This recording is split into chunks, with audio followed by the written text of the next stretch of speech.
allpointstv.com, and we're glad to see you out there. And we're back again for another edition of the program called What's Going on Flint's most watched network. Cape. This is the Comcast. I guess we're Comcast. We got Comcast, John. Yeah, that's true. Comcast. That's Okay. Yeah. We're trying to do multiple media here, and sometimes we forget which one of the two media is covering us live. But we are also on Rumble. I have a lot of respect for Rumble. And there are some other networks we are part of as well. And we are inviting you aboard, and I hope you will stay tuned for the next hour.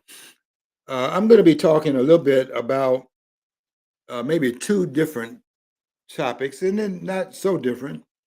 I'm titling this topic January the 6th, and that takes us back to 2021, and then we have what's happening today. This is January the 6th, and I want to take you into what's going on now. I have not checked with anybody, haven't stayed up on it, getting ready for the program today, but I can pretty much assure you that what they're doing is going through another, how they finesse the American people and believing that we have a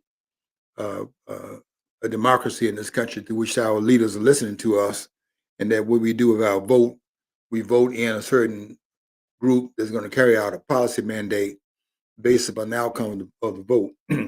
I can tell you that the voting is just the beginning of all these rascals accountable.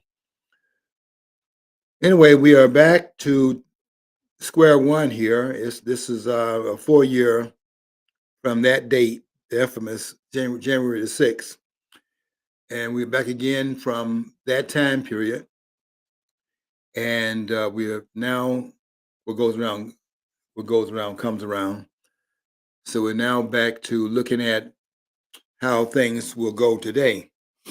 They claimed last time, they claimed 4 years ago that on January the 6th there was insurrection.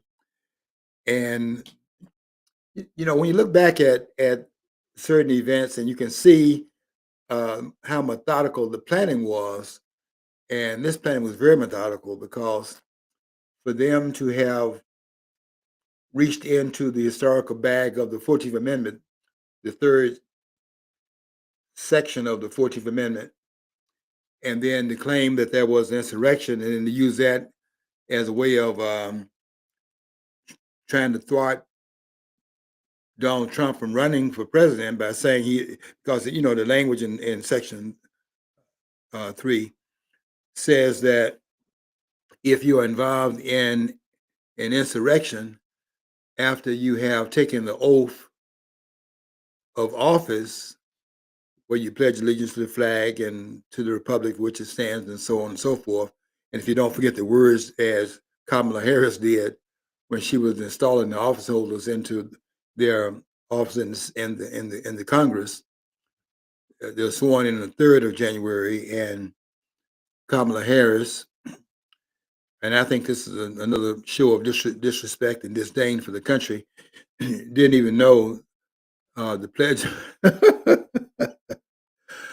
The Pledge of Allegiance, and she's up there holding her hand over her heart, and you're supposed to all recite it in unity. And what she was saying, and supposedly in unison with with the members of the Congress being sworn in, it was like you're hearing her words, and then the unison of the members being sworn in, there was no congruency between it was like two people babbling about the same thing in a different way. And some people didn't catch this, but she actually didn't know she didn't even know the Pledge of Allegiance. And I wrote, when I saw that, the next day I wrote, that reminds me of when Christina Aguilera was singing the national anthem. And I don't think she got past the first, I don't think she got past "Oh Say Can You See" before she started stumbling over the words. And I said to myself, I can't listen to this woman. When she sings She never forgot in the words in her own songs. And you can't remember the words to the national anthem. You learned that in third grade. And when they show that, you see, when you show me your disrespect for the country, I believe you. And if you don't know the words to the Pledge of Allegiance and you're the vice president, and you don't know the words to the national anthem, and you up there forgetting the words after the first sentence of that song, the national song of the country, you can't remember the words. But I don't see you up on the stage forgetting those words you're singing when you're up there half naked on the stage. I have to take that as a statement you're making. And I hear it very loudly, particularly when it comes from people that I know on the left, like Kamala Harris. I know what that statement means in her case. And I know what it means in Christina Aguilera's case. I saw that right off the spot. I said, I can't listen to her anymore. And I don't listen to anything that Kamala Harris has to say. Not after what she did over the last 4 years, and then what she did, the climatic part of that was what she did on January the 3rd, where you can't recite the Pledge of Allegiance. If you can't do that, then you are making a statement whether the person can catch you at that or not. That's a statement being made there. And for her to be putting words where they don't belong and saying things that are beyond the pale and so on and so forth, there's specific words in that. If you can't go back before you get up there in front of the world and the country and put your hand over your heart and say those words, then that tells me that you don't respect the country. And that song about send me a telegram, send it over, send it. You don't have to send me a telegram. That right there says the message. But I had given up on Kamala Harris a long time ago. And I have given up on those who told us that we are being somehow unpatriotic if we've given up on it. Some of them, like Obama, the two Obamas, Michelle and the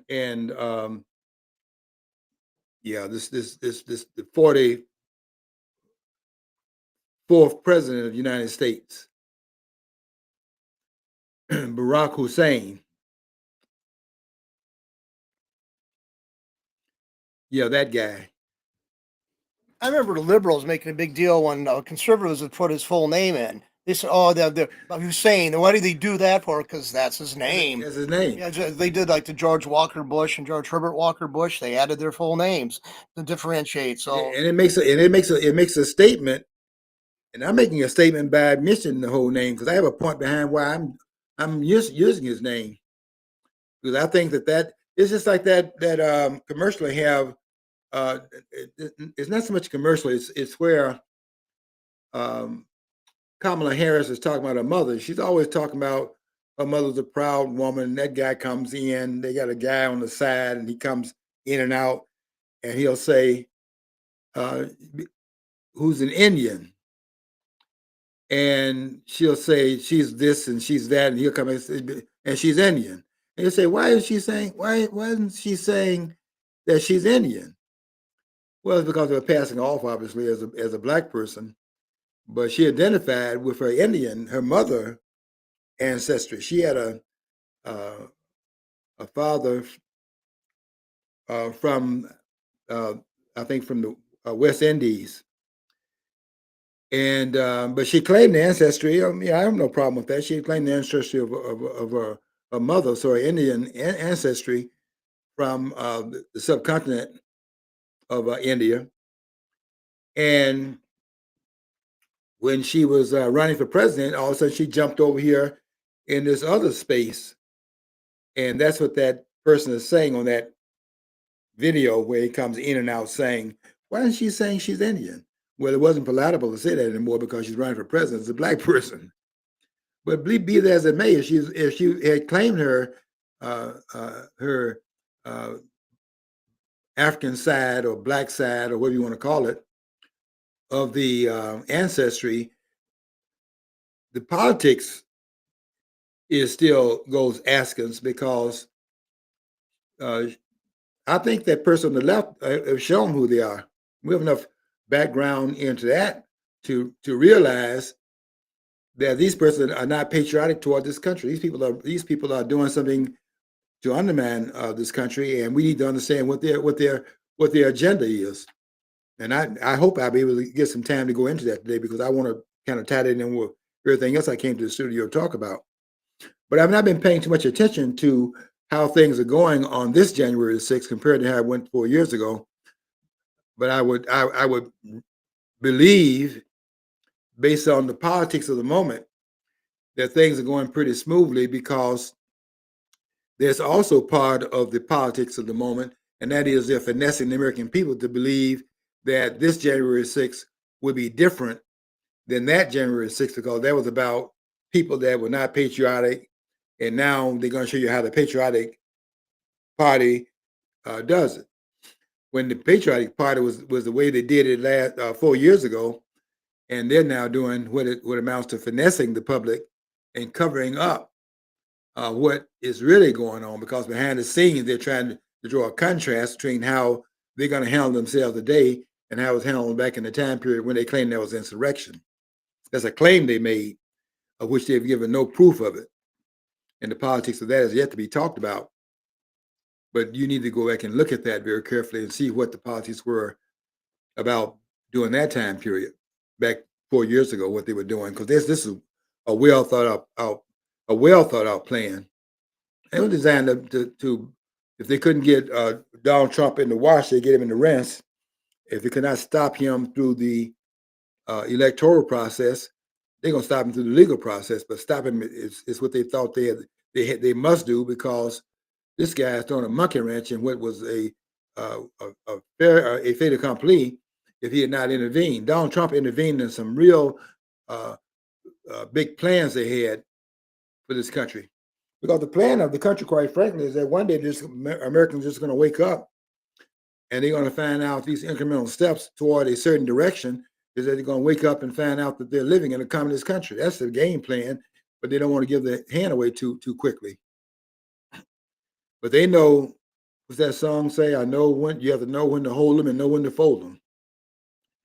And that's one thing you can say about this chess match going on between the Democratic Party and those that are trying to oppose their agenda. They know when to fold them and live to fight another day, but they're not going to quit this encirclement that they have going on. And that's why we need to look at this January 6th very carefully and what's going on here. Now, I'm not paying any attention to what is happening so far today, but I know what they're going to be doing today, and that is they're going to be drawing a line to show how they are willing to have a peaceful. This is what we contend in this country. We've had a history, a tradition of the peaceful transfer of power. Now, I heard today that Justin Trudeau is going to step down. John was telling me if we went on the air that there are people in Canada who are saying that he would need to leave the country because they cannot guarantee his safety when he steps down. And that is true of a lot of leaders. You'd be surprised at how many of the leaders, when they step down in Africa, they have to leave because there are too many people out there using them as target practice, will use them as target practice if they are left without the amount of security around them to secure them after they leave office because they've created too much grievance, particularly in terms of some of these people that have off their relatives and jailed some of their friends and just simply ran roughshod over the rights of the people. There's a lot of people out there that are looking for, you might want to say it's retribution, it's revenge. People don't forget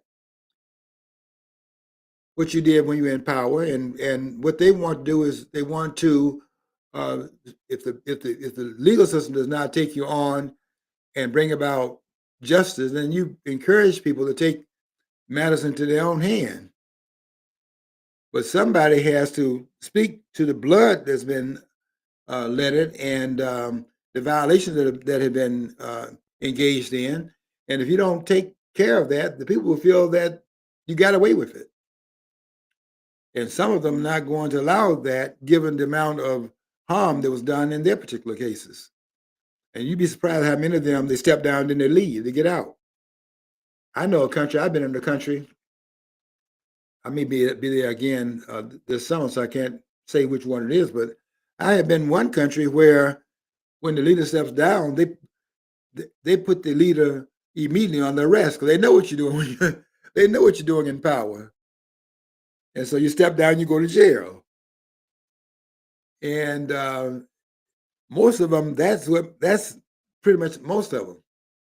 But you saw what happened in the aftermath of January the 6th. They were contending that they had led, that Donald Trump had led an insurrection 4 years ago. That the person went there and Donald Trump invited him to Washington. And they got this woman, Cassidy, you probably saw her, testifying before Cheney's committee, the J6 committee. A committee that really had no legal standing. I don't even know how this committee was meeting, but you could. This is a kangaroo committee where Nancy Pelosi, she's the one, by the way, you remember, that was tearing up Donald Trump's. Did this before the entire world. The world is watching the president's speech, and this was the State of the Union speech. And as soon as the speech was over, she tears up in front of the entire world on TV, takes the speech and makes a dramatic case out of taking it and then publicly tearing it up. This is the Speaker of the House at that time. And the message it sends out to the world is that the political leaders don't respect the country. So why should they respect the country? But boy, are they getting ready for a wake-up call in 14 more days. Because there's a new sheriff. The old sheriff is back as a new sheriff in town. And there are some things going to be happening right now, and everybody's very excited about it seems to me, because they know that something's getting ready to change here. And one of the things getting ready to change right up front and personally is that we're going to show some respect in this country for this country for a change. And if you're going to recite something that has to do with the documents of the country, we're going to see some people that really will be up there and know the words of what they're saying. Because otherwise, it's a signal that you're sending out. Your disrespect is you wearing it on your sleeve. So the January 6th today will look different than it did 4 years ago. But 4 years ago, there was no insurrection, because how do you go to Washington and there are different numbers that you get in terms of how many persons showed up, but enough showed up to be of a concern to them, because the person was standing there against what they had done prior to January the 6th. They were up there standing up against what they'd done on November the 3rd of 2020. And what they had done on that date is that they had used the COVID virus hoax, and why a person would divert it on this nonsense that a virus escaped out of a lab in China. You can always tell who the new public enemy number one is by who they're aiming the attention of the public at a certain point in time. In World War II, they had German measles. Yeah, we just so happened we were fighting Germany. And when they had swine flu, we were getting ready to go into Cuba. And then COVID, that's China. But that was legitimately from China, though. Yeah, they that's what they claim. Let me tell you this. I went back and did the calculation. I'm not that far off of how much air is out there, but I will tell you this. A single virus escaping out of a lab cannot poison 4.5 quadrillion tons of air. See, I'm aware of that, but I mean, I think the source that they're saying, I mean, even they admitted that there was some kind of lab, but it's that came from, and it wasn't China. But I mean, yeah, you're right. I don't think it was. I think it was deliberately You can't passed look, on. I think it John. was- They had us all. You know, look. We getting ready to. I hope somebody go and listen to what Elon Musk is talking about. You know, Elon Musk is into rocketry, and he knows something about sending those rockets up now. And I think you listen to what he's saying here, because Elon Musk knows that you can't send a rocket. You can't put people at the end of a rocket and then aim it, and it goes where it's supposed to go 235,000 miles from its launching site. Cannot be done. He knows it can't be done. You know why? He's into that. You ought to hear what he's saying right now. Somebody's gonna join those of us that are the deniers. But go listen to Elon Musk. The man knows something about the area he's in. He didn't get $400 billion, $400 billion, that's with a B, by being some dummy. But he knows, and anybody that looks at this this fraud knows that nobody did what they said they did. That did not happen. And I've been saying that for years and years and years and years, and you can get beat up in saying that. But it's clear now that that was a hoax. And this is a hoax we had in 2020. And that hoax came out. See, the timing is everything about these hoaxes. And you have to look at what's happening politically around it, so that when these hoaxes are pulled off, you'll be able to put it into a context of why. There's always a why question. The why question in COVID in 2020 is that the first impeachment of Donald Trump failed to result in conviction. Go look at the date when they brought the COVID on. In August of 2020, Trump was charged in the House. He was impeached in the House of Representatives. Impeached means that he was officially accused in the House of Representatives. And then, after the accused has taken place, it's referred to the Senate for trial, if in fact the Senate takes it on as a trial. Because I've been saying long before it happened over in the Senate, when they referred Mayorkas for trial in the Senate, that the Senate has to make up its own mind as an independent agency inside of the legislative branch of government. The Senate has to decide whether they're going to hear the impeachment. And the Senate in that case, with Schumer being the majority leader, decided they're not going to even hear the impeachment charge, which is within the constitutional design and prerogative of the Senate. You don't have to put the person that's impeached on trial. The Senate has to decide that, independent of the House. It's a way of checking upon the political, because this is a political process. And it's a way of checking on the politics involved in it. And if the Senate, which is the oversight, because it's the ultimate one which the trial will carry out, the Senate then has to, not has to, it's not mandatory that it doesn't, but in Article 1, Section 3, Clause 6 is assigned the trial portion of the impeachment process. Let's say it that way. And so Mayorkas was impeached by the House. And you saw when they impeached Trump, they were going to do a big grandstand.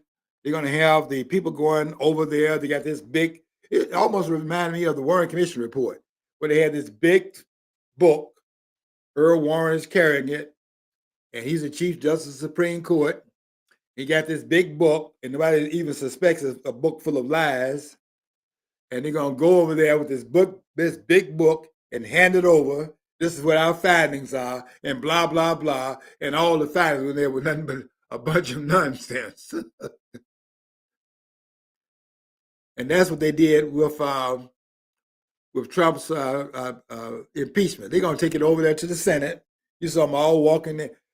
It's like they're going to a funeral. And they walked in there and into the hall, and they're gonna lay this case in front of the Senate, and gonna put Donald Trump on trial as if this had any credence whatsoever, and all the stuff that's in that brochure was made up nonsense. And the impeachment had only gone on because they had failed. They had the coronavirus came on only because they had failed to bring about conviction in the first impeachment.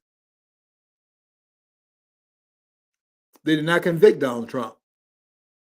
And so the coronavirus comes on the scene. Anybody look at that? Go look at the timing.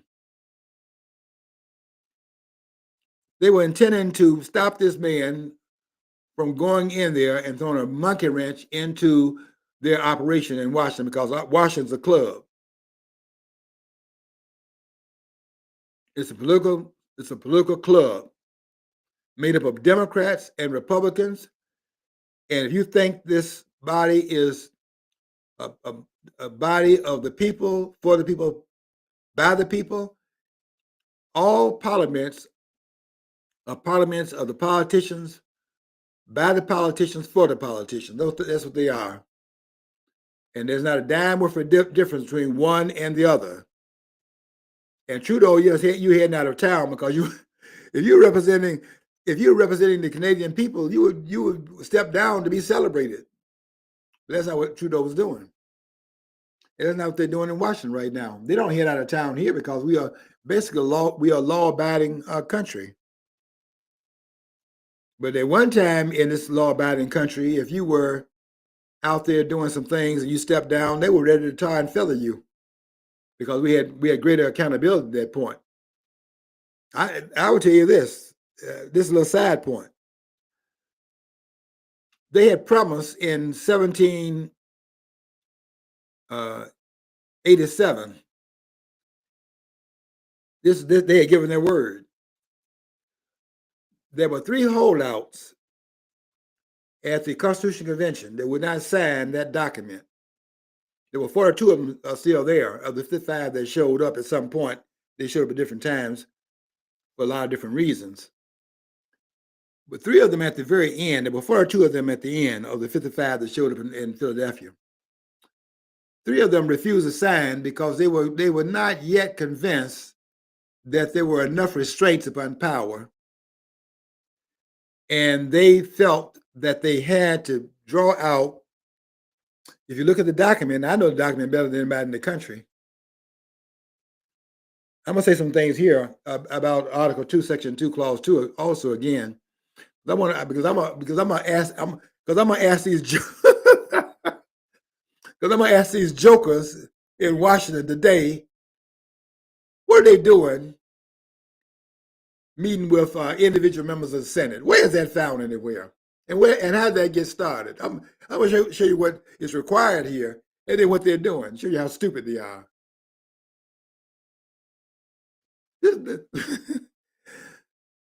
This stuff is comical. It's sadly comical. They were going to get Trump one way or the other. And when it fell through in August of 2020, they did not quit. And so the coronavirus was brought in on as a backup. And the coronavirus was used through them paying Fauci. They paid Fauci more Fauci was making $300,000. He was making more money, quite frankly, than the president was making. Not now, because the president's getting $400,000 in his salary, plus the accoutrements that come from the fact that he is the president of the United States, and that should be the highest paid job in the federal government. I mean, you have all these responsibilities, all the responsibilities falling underneath your tent, and somebody's getting paid more than the president. That's outrageous. But Fauci was making $300,000 a year, while the president was making $200,000. And that shows you the weight in which these office holders had placed in the hands of this medical official, this quack, whom they call Dr. Fauci. You're not a doctor if you're not practicing medicine. I'm telling you right now, you can claim that. I have a PhD degree. I'm not a doctor. And I will tell you this. Every person that has a PhD degree, unless they had in medical science and practicing medicine now, not practicing medicine when you're the surgeon of the world, as was Ben Carson. Ben Carson was a great surgeon. I read Ben Carson's book. What this man did in terms of his book called Gifted Hands, nobody else on the planet could do that. He's a doctor at that point. He's not a doctor now. Ben Carson is a bureaucrat.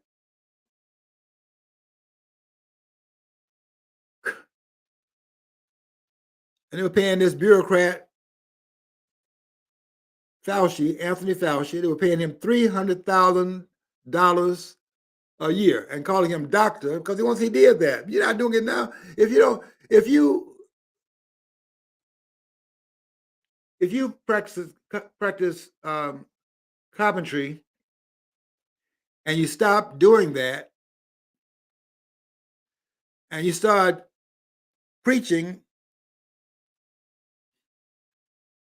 and you're the carpenter's son, and you practice carpentry as the son, and that's a job you took up, I think you know what I'm talking about here, then that's what you are.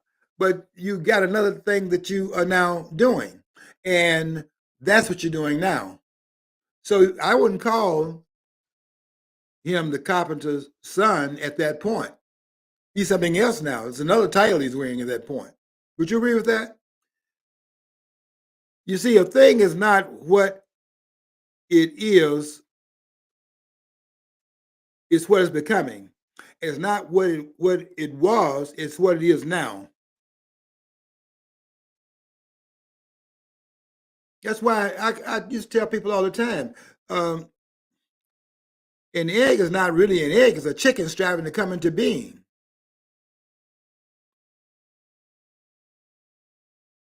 Or an oak tree. It's not an oak tree. An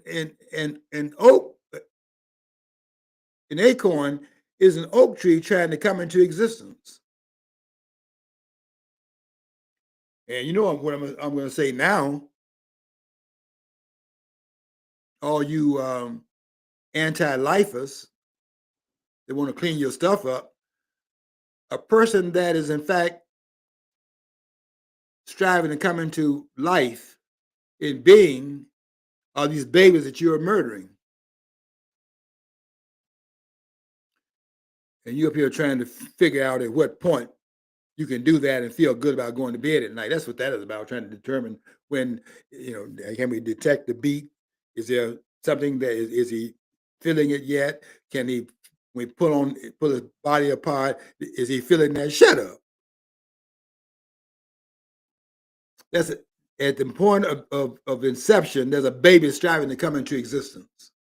Let's leave it at that and stop lying to ourselves about what it is we're doing. We're murdering children in this country. Well, it's really weird. The anti-abortion people put it out that for destroying a eagle's egg or a hatchling, you could be sent to prison for 5 or 10 years. Yeah, thousands of dollars in fines. But a human infant developed inside the womb is not a life. That doesn't make any sense whatsoever. That's a piss poor. How do people feel when they go up there? I have a bird. I think that there's a bird family.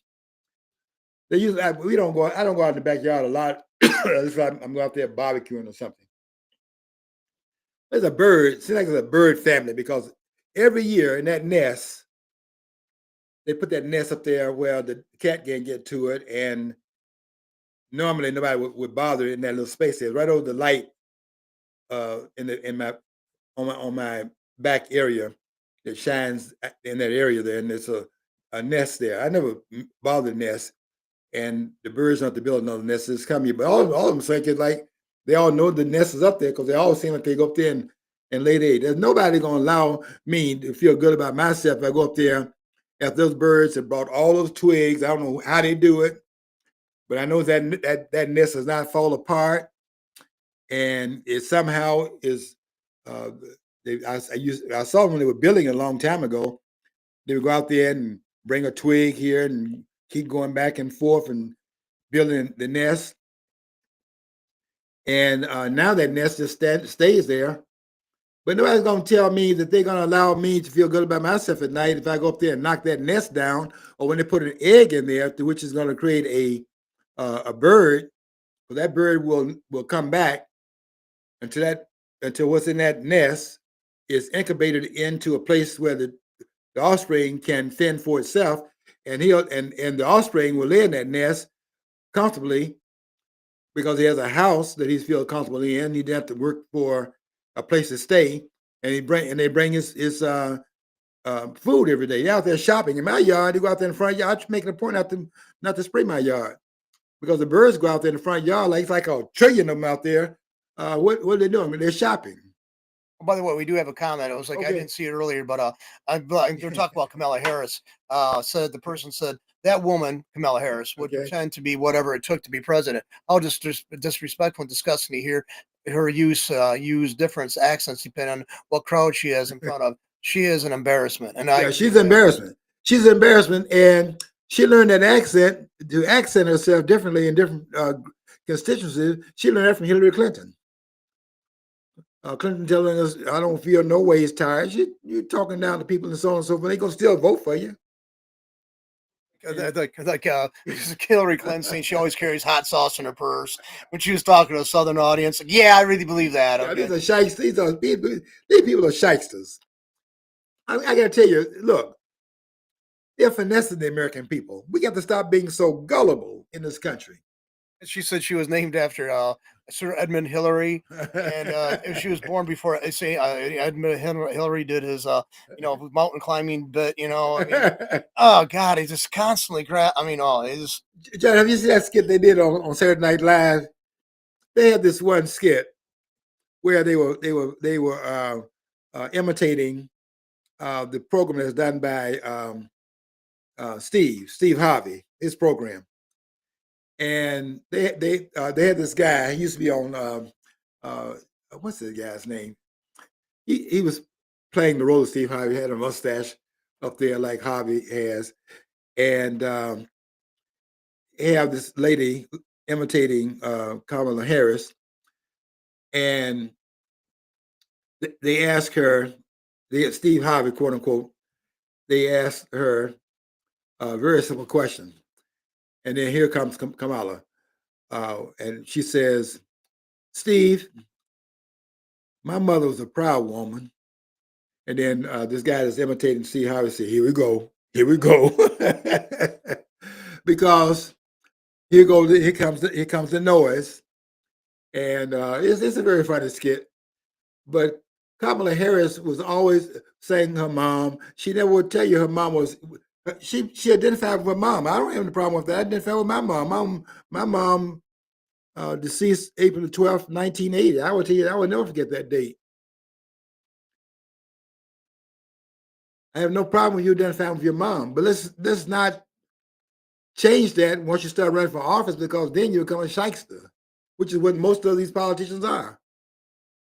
And when these shysters found out on August in August 2020, they found out that they couldn't get Donald Trump on the impeachment and the conviction because it was not going to stand.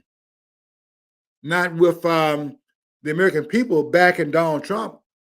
You let me see two-thirds of the Senate, which has to include a lot of members of the Republican Party. Not that they were with Donald Trump. They wanted him out as much as the Democrats wanted him out. but they could not identify with that. All of them were in the same club, and they wanted Donald Trump out of there because Donald Trump was throwing a monkey wrench in their operation, through which they're taking all this money and putting it in their pocket. They go to Washington to get rich. They don't go to Washington to represent anybody. Let's stop that nonsense right now. They're not there to represent the House of the Parliament here in the United States is no different than the House of Parliament under Trudeau in Canada or in Mexico on both sides. And what Donald Trump is doing right now is telling both of them that day in which you, in fact, are letting this person come to your country, into our country, which you are taking money from the cartels that are paying you to do that. You don't think Trudeau's getting paid to hem us in, both in the north and the south, and they're coming through Canada down into the United States, or up into, if you go through the ancient way of looking up and down, and they're not getting a kickback on that?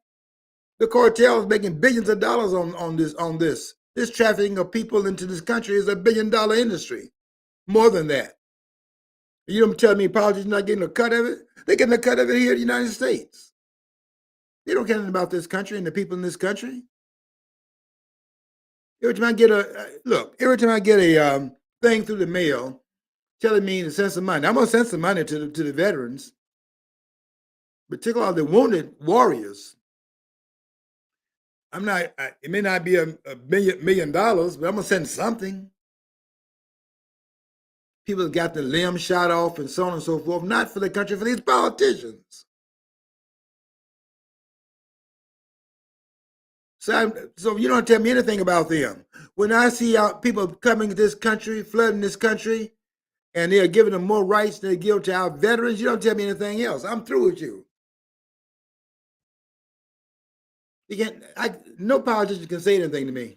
I don't even want to talk to them. I know too much about them, and I know how disdainful they are, not only of the Pledge of Allegiance to the flag, but to the Constitution of the United States, which they're not following. I'm gonna show that if I get enough time, because they're not following this document. No part of it that's consequential. They'll do the stuff like the installation of officers called for on January the 3rd.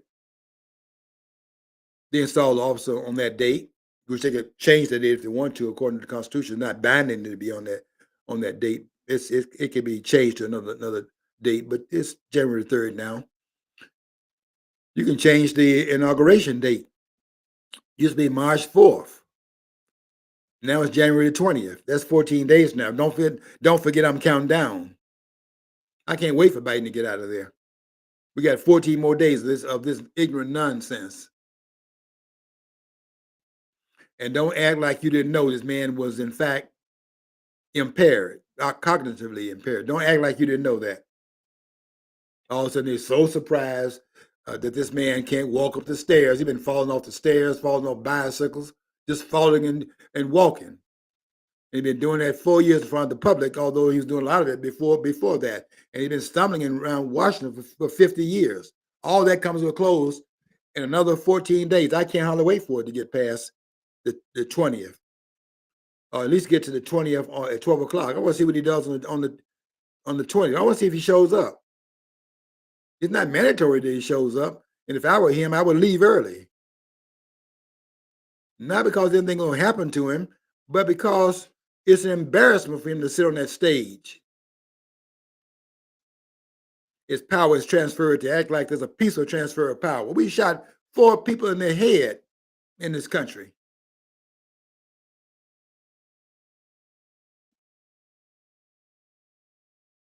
And don't tell me we have a tradition of peaceful transfer of power. Not when I read this book called The Election of 1800, the tumultuous election between Thomas Jefferson and John Adams. We hadn't gotten past the third. We had not passed the third election in this country before we had an upheaval. Of course, not going to have an upheaval with the first president, because he's the greatest president this country has produced, and everybody knew it at that time. You can forget about it. You can maybe forget it now, but I'll tell you that You can make a lot of claims. None of those claims hold up. The mold setter, that can't be changed. And the mold setter, if he gotten it wrong, the mold setter is George Washington, the greatest president this country has produced. Say what you will about it. They won't say it here. They say it elsewhere and get away with it. They won't say it here.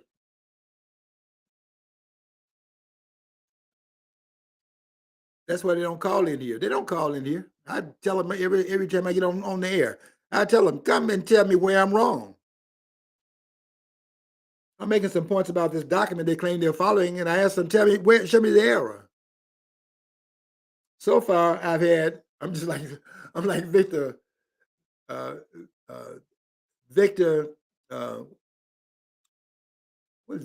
Orban from Hungary, the greatest leader in Europe, followed closely by the president of Poland. These are the two greatest leaders in Europe right now. Poland's president and Hungary's president.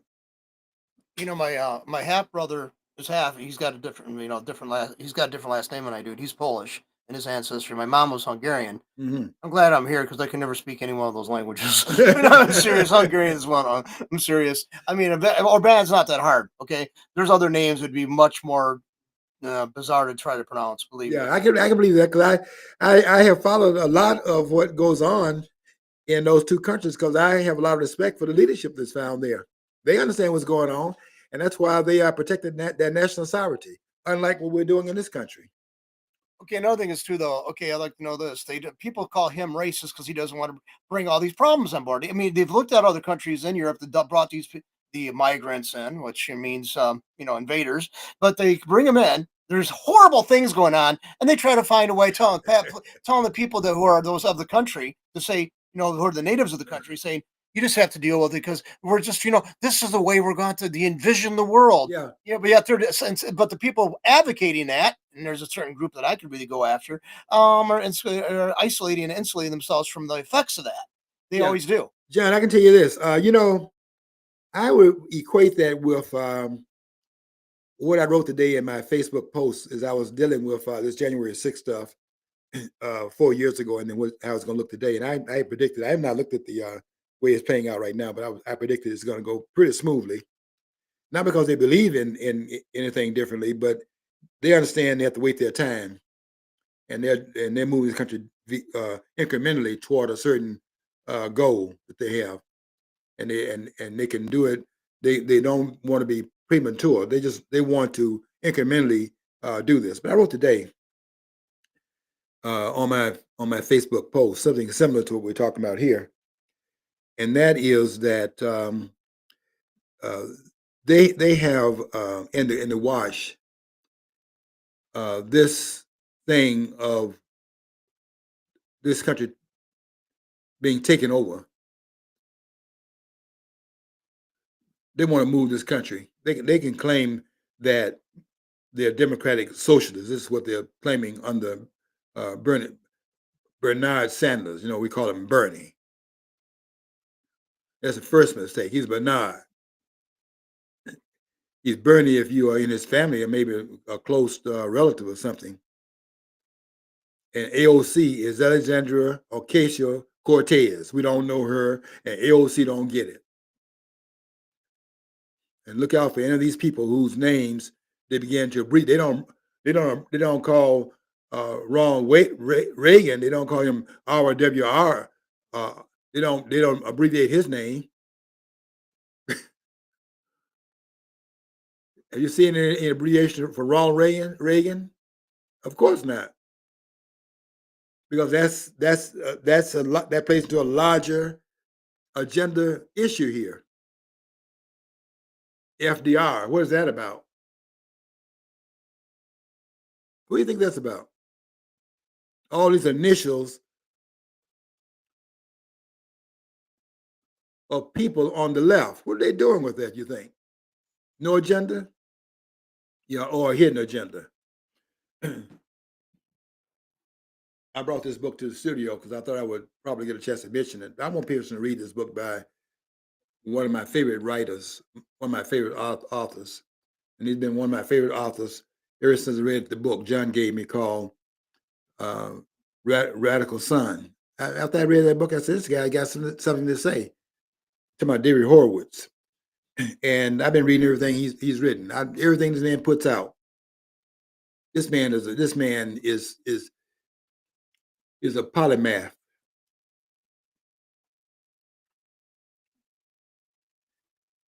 On the left, he was on the left, but he's a polymath because he's not on the left anymore. But he was over there, and he knows how they operate over there. And this book right here should be required reading for anybody that claims to have these degrees. Some people have degrees and they can claim they have them. There are some that have degrees and earn them. And this book right here, I think should be required reading. David Horowitz, The Enemy Within. How a totalitarian movement is destroying America. How a totalitarian movement is destroying America. And if it, in fact, were to surface that that's what they're doing, the American people are not for the country being destroyed. They would stand up against it immediately. If Bernie Sanders came out tomorrow and said outright that he is a communist, which is what he is, you think they'd be voting for that dude? I'm going to call him a dude. You think they'd be voting for this senator over and over again in Vermont? You think they would be doing that? Or if Lisa Murkowski came out and just said this as a member of the Republican Party, if she came out and admitted she's really a Democrat, a wolf wearing sheep's clothing. If she admitted that she was a Democrat in the Republican Party, what do you think would happen to her? Well, okay, what happened to Liz Cheney? Can we answer that question? What happened to her in Wyoming? Once she came out and showed that as a single member of the House of Representatives, Wyoming only has 3 electoral votes, meaning they have 1 member in the House of Representatives. Every state has to have at least one representative. When you have 3 electoral votes, that tells me you have just 1 member in the House of Representatives. Every state has to have at least 1 member in the House of Representatives. So Liz Cheney was the single person that was the House member from Wyoming. And she followed in the aftermath the Cheney name there and so on. Her father had served under Bush, under George W. Bush, the vice president of George W. Bush. And when she came out of the woodwork and showed she was a Democrat through her handling of the committee, the J6 committee, they went up there and rose up against her and voted her out. Same thing would happen with all these shysters, which is why they wear the masks they wear. But they are the enemy within. They're not following the Constitution. I can tell you that right now. I want to show this, if I can find a way to get around to it without getting too far away from what I came to talk about. Because I do want to mention that. But they're not following the Constitution of the United States. None of them. There's not one person in the Congress right now following the Constitution of the United States. This document is in exile, just as was written about in the book by Andrew Napolitano. Wrote a book called, he got a couple books out there I like, but this book, The Constitution in Exile, that document is in exile in this country. It's in exile because they don't intend to follow it. But they can't tell you that, because if they said that, you do what to them? You don't believe in placing the document that governs the country to the side. if they admit that's what they're doing, they have done, then you vote them out. They can't come out and admit to that. But that's what they've done. But they didn't announce they've done it. Just don't follow it. Just simply dismiss it by claiming that that's what they're doing. And you don't read it, so you don't know that's what they're doing. They're not following this document. And and I will tell you something just to get out of the character of what I came to talk about just for a second. That is that I see that in terms of these persons going there to the members of the Senate trying to be confirmed into the place where they've been appointed to the positions by Donald Trump. And they want to ask, will they be confirmed by the senators?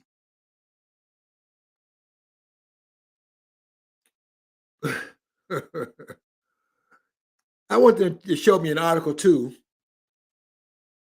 Section 2, Clause 2. Show me where it says there that they be confirmed by the senators. Show me.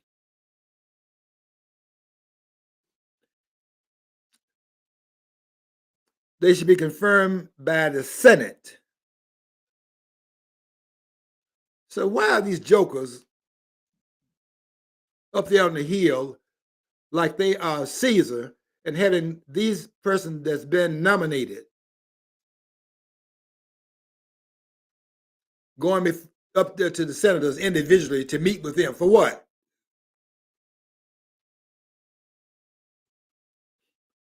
There's nothing in the Constitution that authorizes that. Nothing. Zero. Zilch. And there's no scholar in this country who's going to say otherwise, because I got the document right here.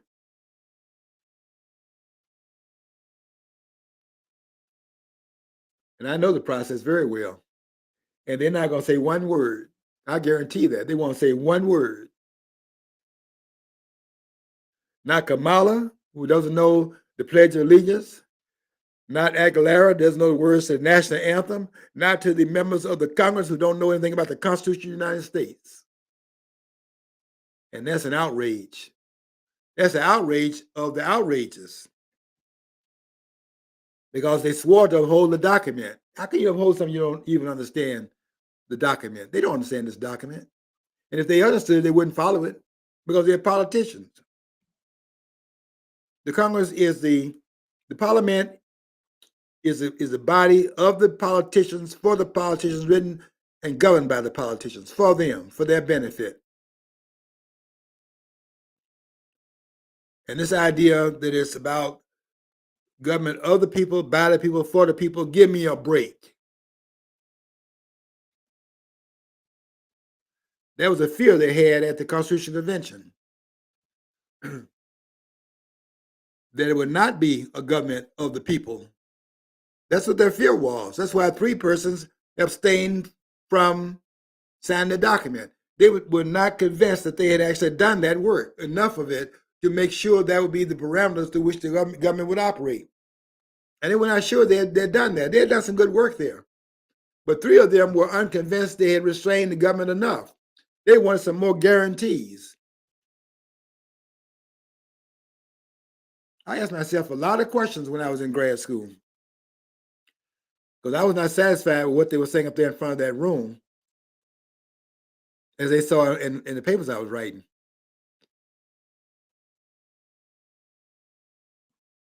Because I was asking some questions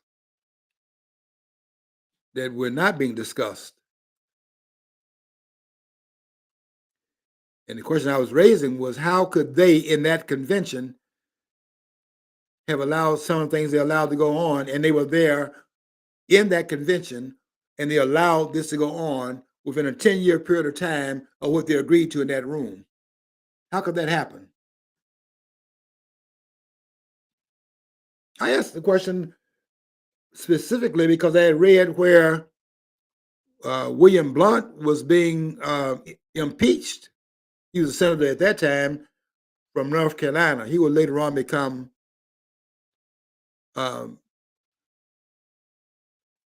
he was not a senator from North Carolina. What he was a senator from Tennessee, but Tennessee wasn't a state at that point.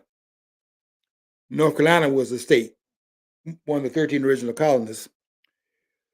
and he went there to represent North Carolina at the Constitutional Convention. They sent him there.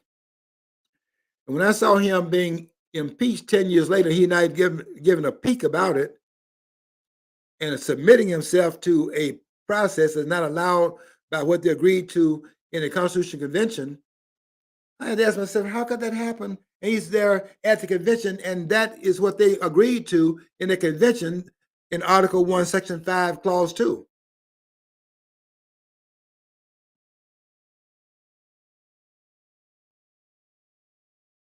You can't impeach a member of the Senate, and you cannot impeach a member of the House of Representatives.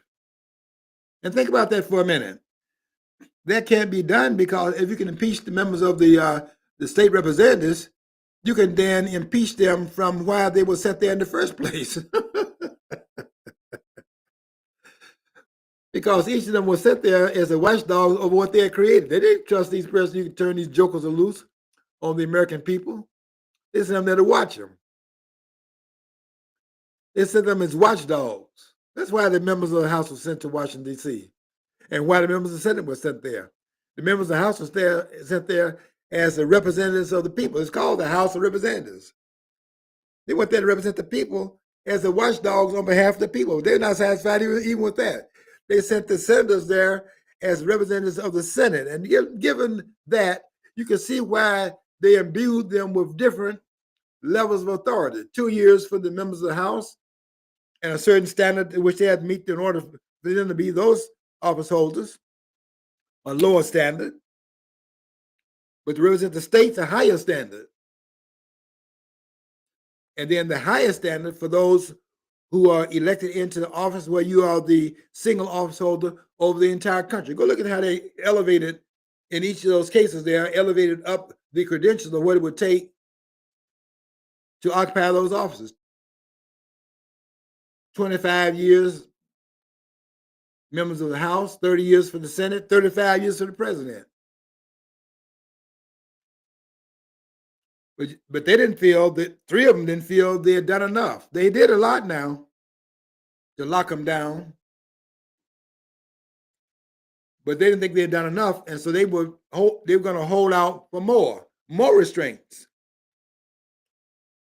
and then to have them come behind what they had created and have them agreeing. Nobody objected, not Hamilton, not any of them objected to the impeachment of William Blount, who at that point was a senator from Tennessee. He had been a representative from North Carolina, sent there to represent North Carolina at the Constitutional Convention. But later on, he was a senator from Tennessee. And when they impeached him and forced him to step down by the use of the impeachment process, a forerunner to what they did to Richard Nixon, Richard Nixon should not have stepped down. Richard Nixon should have called their hand, but he stepped down under the pressure that the impeachment was the impeachment was certain, and if he was impeached, the conviction was certain. They convinced him of that, and his man had gotten every state except Massachusetts, and now 2 years later forced him out of office. And he should have been strong enough to stand up to it, but he didn't do that, and that hurts the country also. But they had done that to Blount. Blount should have stayed the course and forced them to follow the Constitution of the United States. We stepped down under duress and so on and so forth, and abided himself to a process he should never submit to in the first place because the Constitution does not allow for that. But I asked in grad school, how could this be, given the fact this man is sitting in that room? There's nobody saying this man was absent.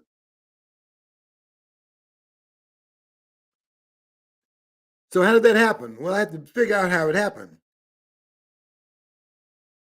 And I had to do some thinking about that. How could that happen? They're sitting in that room. How is Hamilton, the #1 writer of the Federalist Papers, how is he in fact allowing it to go on? He's the #1 writer of the Federalist Papers. And how did they get by him? We have abstained from the enforcement of this document almost from the point of its inception. So we are calling the question to bring them back to what we agreed to.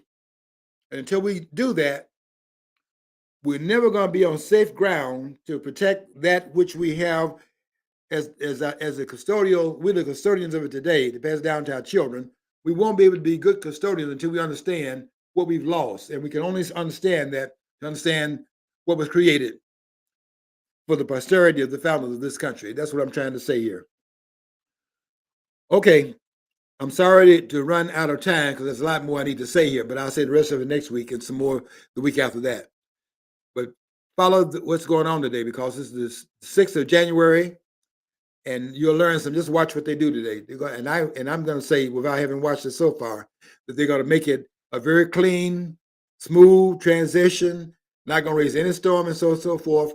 To lull the American people back to sleep, because people are watching now, and they want to get back in control of that, and they're going to let it run through smoothly. I would say I would be very surprised if any Democrat tries to stop the validation of Trump's election on the 6th of what date do they have that election on November the 5th. And if they don't let that go through and so on and so forth without objections, I'd be very surprised, because it's about finessing the American people and putting them back to sleep again. Pay attention, because this is very important what's happening in this country, and we're going to win. I can tell you that right now, but I don't know the date. Okay, until next week, I want you to follow your dream. If you don't follow your dream, you'll never know what's on the other side of the rainbow.